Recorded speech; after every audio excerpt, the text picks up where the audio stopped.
Olá e bem-vindos. Hoje a gente vai mergulhar nos fundamentos da AWS, a Amazon Web Services.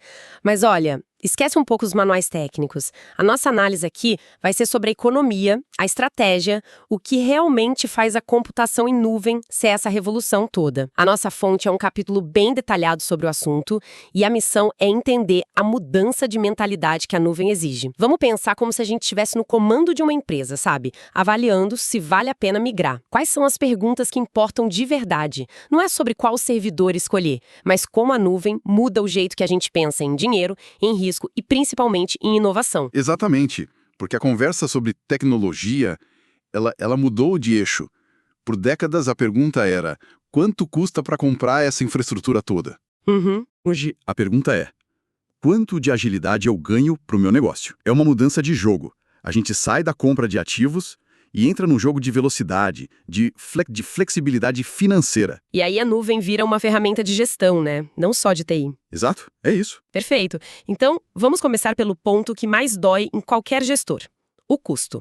A forma tradicional de fazer as coisas, com os servidores ali no escritório, o tal do ambiente on-premise, tem um monte de custos escondidos. Um monte. A fonte usa um conceito chamado custo total de propriedade, o TCO.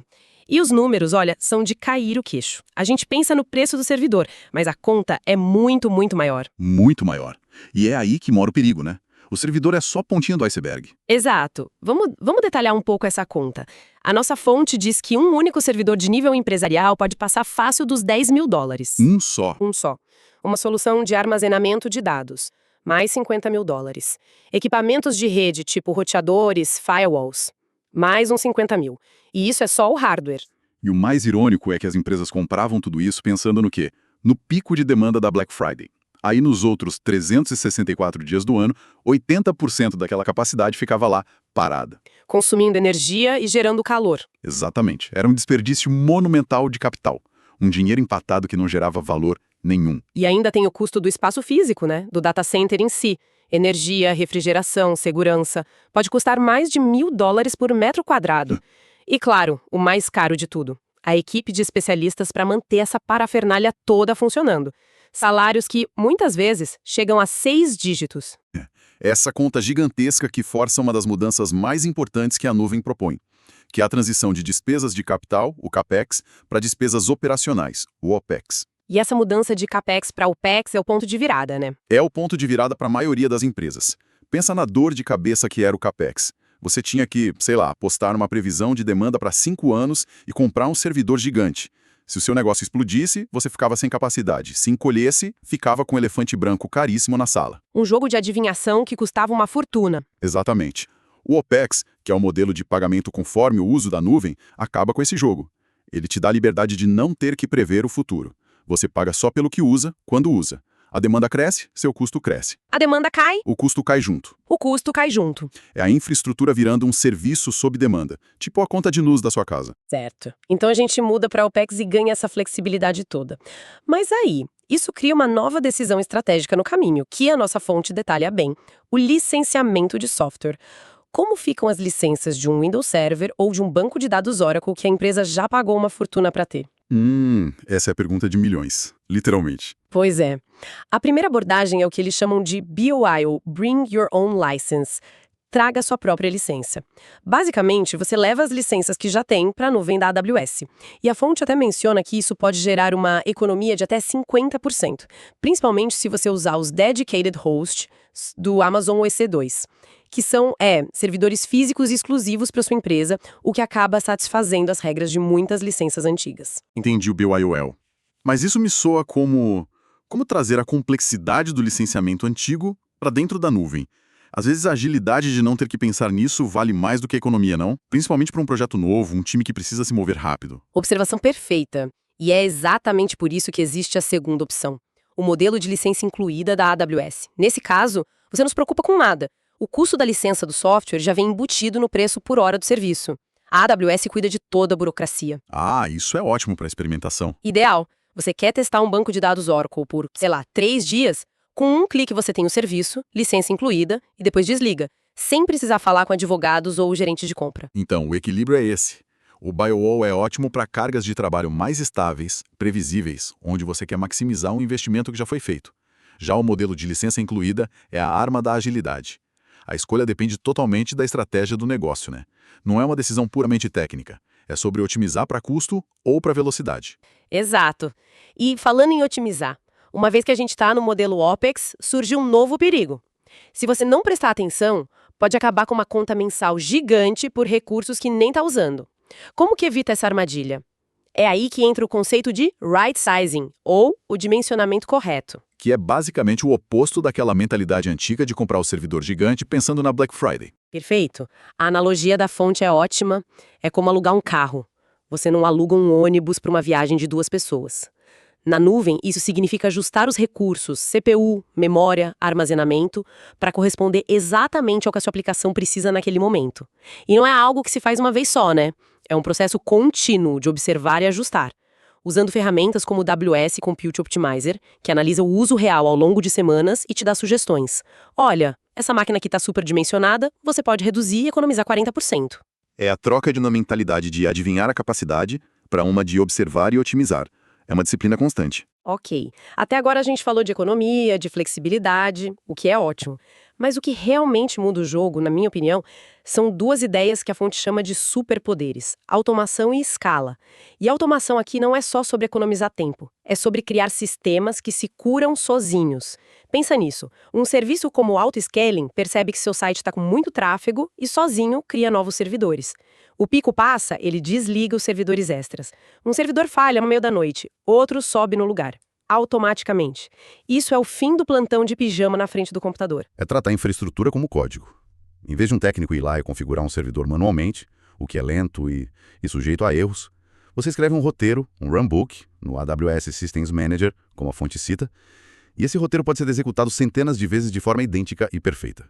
Isso traz uma consistência que era, assim, impensável no mundo manual. E o outro superpoder é a escala. É o que permite à AWS oferecer preços tão baixos. Eles compram hardware num volume tão absurdo para milhões de clientes que eles conseguem descontos massivos dos fabricantes e repassam essa economia. É o poder de compra de um gigante. Exato. E a infraestrutura global deles distribui os custos operacionais por uma base de clientes imensa, o que torna o custo por usuário muito, muito menor. E se a gente conectar esses 2 pontos, o quadro fica muito poderoso. A escala da AWS fornece a matéria-prima, a infraestrutura de baixo custo, e a automação é a ferramenta que permite que qualquer empresa, de uma startup a um banco, gerencie essa infraestrutura de forma eficiente, resiliente, sem precisar de um exército de engenheiros. É a combinação que democratiza o acesso a uma capacidade computacional que antes era exclusiva de gigantes como Google ou a própria Amazon. Certo, mas com todo esse poder vem a responsabilidade, né? Como garantir que, ao construir na nuvem, a gente não está criando um monstro inseguro, caro e que cai a todo momento? Para isso, a AWS oferece uns manuais de instrução. Frameworks.